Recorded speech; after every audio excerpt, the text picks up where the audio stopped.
तव कथामृतं तप्तजीवनं कविभिरीडितं कल्मषापहं श्रवणमंगलं श्रीमदाततं भुवि गृह्णन्ति भूरिदा जना।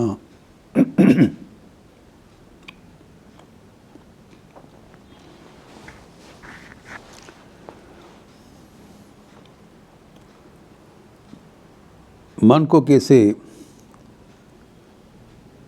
नियंत्रण किया जाए, कंट्रोल किया जाए, वश में रखा जाए, उसका नाना प्रकार का कौशल शास्त्र में बताया।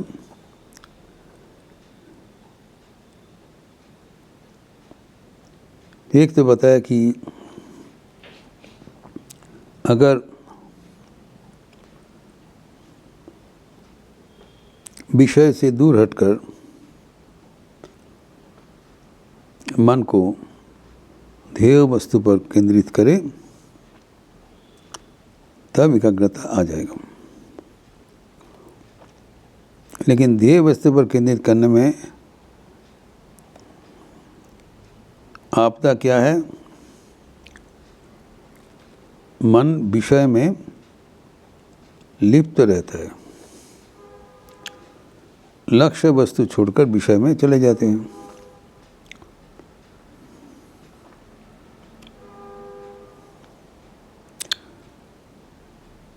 तो विषय से दूर रहने से मन के भीतर जो विषय है उससे दूर नहीं रह सकते हम लोग। इसीलिए कहा जाता है विषया विनिवर्तन्ते निराहारस्य देहिनः। जो विषय सेवन नहीं करते हैं, शरीर में रहने वाला जो शरीर ही है, उनका मन सदा विषय में लिप्त रहता है, कारण इसका स्मृति पे विषय रह गया। यद्यपि physically he is not involve, तो हमारा मन नहीं, तो मन लेकर ही बात है। अगर मन से हमारा विषय सेवन हो रहा है तो उस मन से तो भगवान चिंतन नहीं होगा, और नहीं होने से मन शांत नहीं होगा, हमारा जीवन का लक्ष्य पूर्ण नहीं होगा। तो कैसे विषयमुखी मन को वापस लाया जाए, इसका जो कौशल बताया ईश्वर प्रणिधानाद्वा, ये पतंजलि योग सूत्र का उपाय है। ईश्वर चिंतन करने पर भी मन एकाग्र हो जाएगा, विषय छोड़ देगा। कारण ईश्वर विषय से कई गुना अधिक आकर्षणीय है एवं विषय परिवर्तनशील है, ईश्वर अपरिवर्तनीय है। ईश्वर असीम है, आनंद का खान है। वो आनंद का एक कणा भी मिल जाने से हम लोग पागल हो जाते हैं।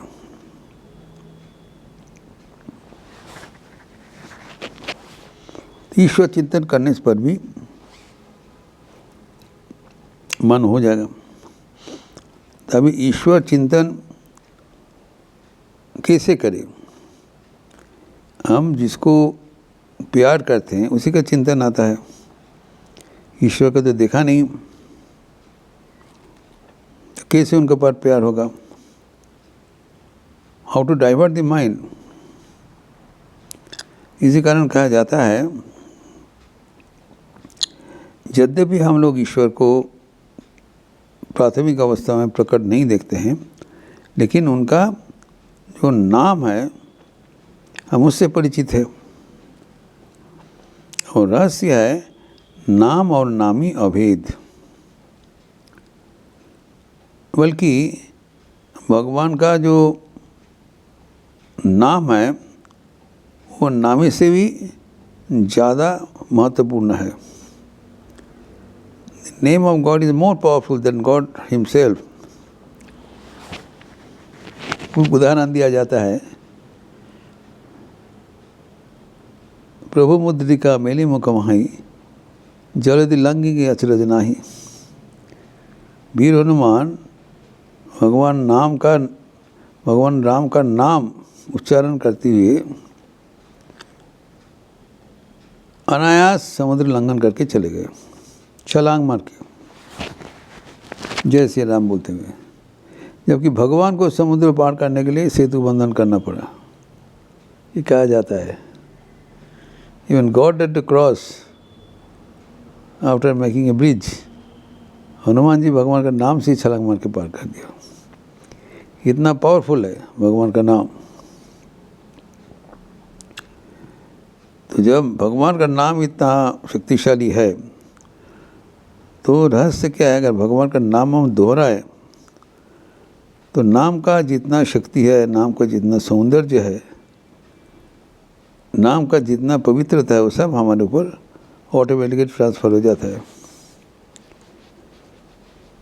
कारण भगवान का नाम उच्चारण करने से हम भगवान का सान्निध्य उपलब्धि करते हैं, और भगवान का जितने गुणावली है वो हमारे ऊपर ऑटोमेटिकली ट्रांसफ़र हो जाता है। तो भगवान का नाम बारंबार दोहराना है, इसके नाम है जप, जिसका शुरुआत हम कई बार किया था। तो ये जो भगवान का नाम बारंबार दोहराना, इससे हमारा सब कुछ काम बन जाता है। इसीलिए कहा गया है, माँ बारंबार कहा करती थी जपात सिद्धि। कोई अगर जप करते रहें, उनका सिद्धि प्राप्ति अनिवार्य है।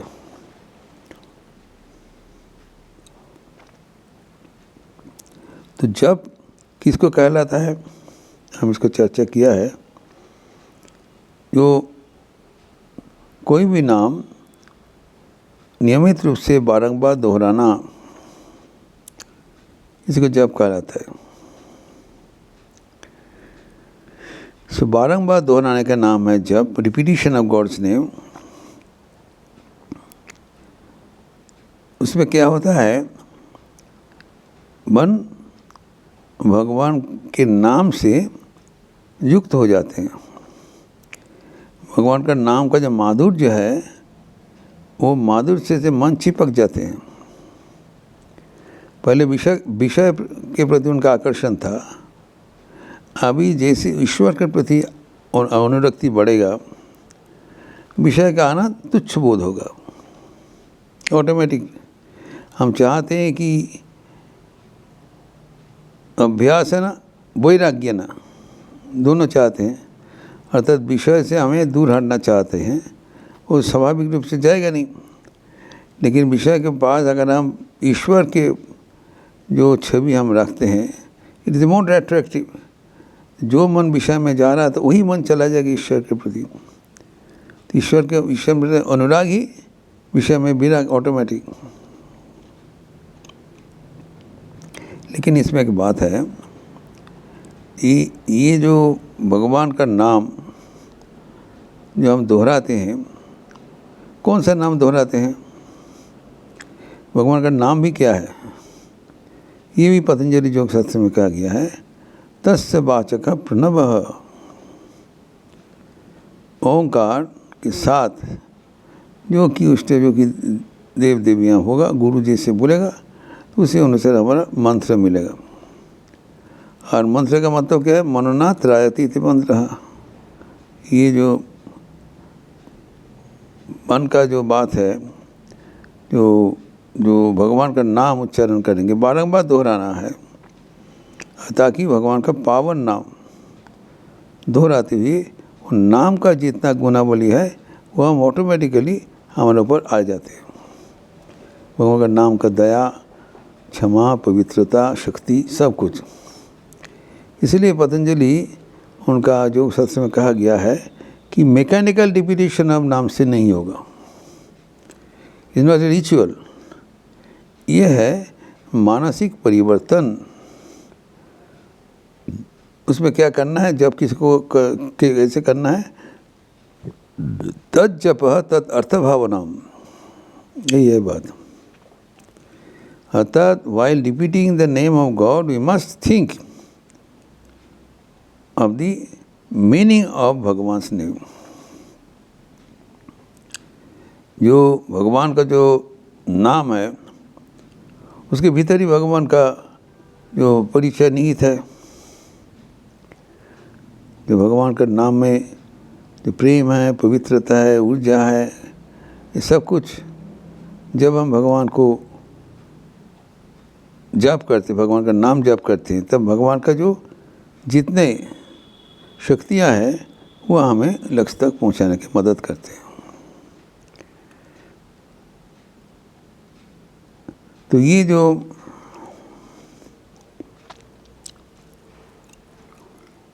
जप का बारे में बताया, भगवान का नाम मौन होकर लेना चाहिए एवं लेते समय हमारा मन ईश्वर के साथ युक्त होना जरूरी। नहीं तो हम हाथ में जप कर रहे हैं, मन इधर उधर भटक रहे हैं, उससे कुछ फ़ायदा नहीं होगा। मन सबसे बड़ा महत्वपूर्ण अंग है। मन को भगवत को पाद पद्म में डालना चाहिए। उसके लिए जप एक माध्यम मात्र है। भगवान का नाम लेते हुए मन भगवान का नाम में लिप्त हो जाते हैं। वही सच्चा भगवत प्राप्ति का उपाय। और उसके बाद भगवान का जो नियम अनुसार उसका आगे के कार्यक्रम होते रहे। तो मुख्य बात है कि भगवान का नाम स्मरण मनन करते हुए और मन को भगवान के पाद पद्म में समर्पण कर देना, तभी मन ईश्वरमुखी होंगी। अभी प्रश्न आता है कि कितना बार जप करना है और कैसे जप करना है। जप मतलब भगवान का नाम को दोहराना। कुछ समय तो अनुष्ठानिक रूप से तो भगवान का नाम दोहराना चाहिए, सुबह शाम जैसे गुरु जी बता देते हैं। और बाकी समय जितना कभी भी फुर्सत मिले हम धीरे से मन ही मन भगवान का नाम ले सकते हैं, ताकि मन हल्का हो जाएगा। अभी ऑब्वियसली जब करते समय head neck and spine should vertical straight line as far as possible, एवं हृदय मंदिर में भगवान की उपस्थिति वो कल्पना करते हुए भगवान का दिया हुआ नाम हम दोहराएंगे। नाउ मन को शांत करने के लिए कितने बार जप करना चाहिए, इससे हमारा मन में प्रश्न होता है। क्योंकि अगणित नाम हम लोग जप कर रहे हैं, कोई अशनरूप फल नहीं हो रहा है। फल नहीं हो रहा है कारण मन दूसरे जगह में है। That is counter productive. मन जो है, मन ईश्वर केंद्रित रहना चाहिए। और जो ईश्वर केंद्रित का उस समय जो है रात को तो भगवान का जो नाम जो लेते हैं ऑफ टाइम, तो कितना बार लेने से मन शांत होगा, एक प्रश्न किया गया। तो श्री माँ शारदा देवी वो बहुत जप करते थे। सुना जाता है वो दिन में 1 लाख जप करते थे। तो उनको कहा गया है जी तो मन कैसे शांत किया जाए।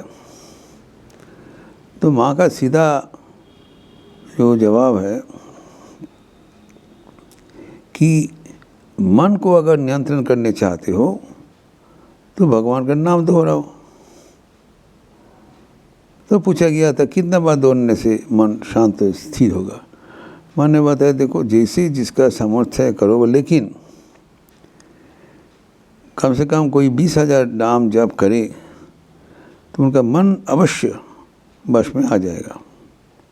मैं करके देखी हूँ ये महाराज का माँ का वाणी। इसके मतलब नहीं है कि हम लोग सब तत्काल बैठ जाए, जो धीरे धीरे धीरे धीरे ये जप का संख्या बढ़ाना चाहिए। बट ये बात तो पक्का है कि अगर कोई 20,000 जप दिन में 24 घंटे में कोई भी जोड़ की अगर कर सकते हैं तो उनका मन अवश्य शांत हो जाएगा।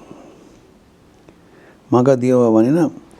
तो ये जप का इसलिए कहा जाता है एक विराट जो अवदान है हमारे आध्यात्मिक जीवन में।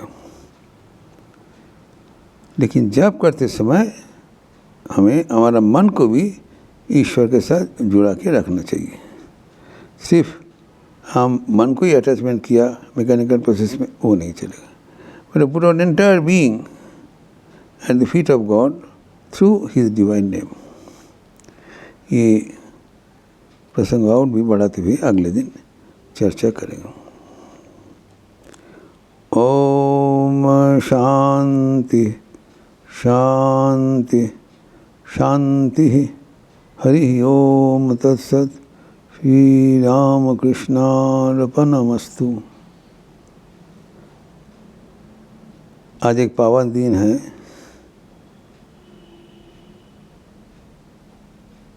छः फरवरी आज रामकृष्ण मठ एवं रामकृष्ण मिशन के संघ गुरु प्रेसिडेंट महाराज श्रीमद स्वामी गौतमानंद जी लखनऊ आश्रम में पधारेंगे एवं 7 दिन उनका प्रयास है, निवास है एवं दीक्षा प्रदान करेंगे। जो 8 तारीख और 9 तारीख एवं 11 तारीख लखनऊ आश्रम में। जो विस्तृत विवरण के लिए मठ कार्यालय में आप लोग संपर्क करेंगे। लेकिन एक खुशी की बात है कि जो प्रेसिडेंट को सचल श्री रामकृष्ण कहा जाता है, तो श्री रामकृष्ण का जो प्रतिरूप संघ गुरु वो आके आज पहुँचेंगे। उनको पहुँचने में रात हो जाएगा, 8:40 में फ्लाइट आएगा। तो इसीलिए 8:20 में आएगा, फिर आते आते 9:30 बज जाएगा। आज सबके लिए दर्शन पूर्ण होगा नहीं, लेकिन महाराज लौट कर सो जाएंगे। कल से कल है दर्शन आदि सब कुछ नियम बता दिया मठ कार्यालय में। आप सबका स्वागत है। अच्छे रहिए, स्वस्थ रहिए, आनंद में रहिए। नमस्कार।